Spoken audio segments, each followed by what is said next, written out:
ये कहानी है एक गरीब औरत की जो अपनी बेटी के साथ एक किराए के घर में रहती थी।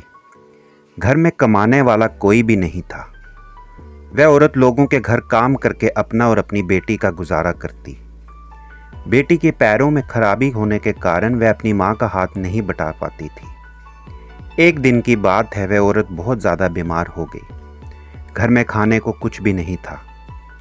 बेटी ने माँ से कहा, माँ, क्या हम भूखे ही मर जाएंगे?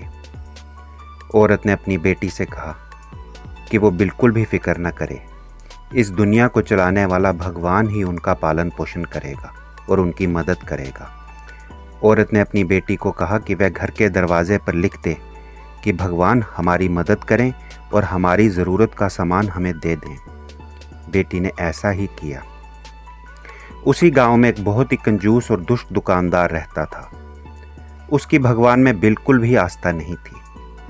उसका मानना था कि इस दुनिया में भगवान है ही नहीं। जब वह उस औरत के घर के बाहर से गुजर रहा था तो उसने उस दरवाजे पर लिखा वह संदेश पढ़ा, जिसमें उस औरत ने और उसकी बेटी ने भगवान से मदद मांगी थी। वह ज़ोर ज़ोर से हंसने लगा और उसके दिमाग में एक शरारत सूझी।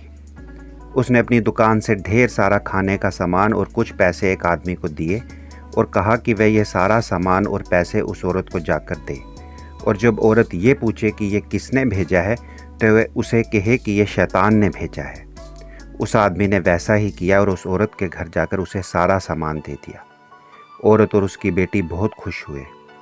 आदमी ने कहा कि ये भी नहीं पूछोगी कि इतना सामान भेजा किसने है? औरत ने मुस्कुराते हुए कहा कि इसमें पूछना क्या, जब मेरे भगवान का आदेश हो तो शैतान को भी मानना पड़ता है। मैं जानती हूँ ये सब मेरे भगवान ने भेजा है। किससे भिजवाया है वह तो वो ही जाने।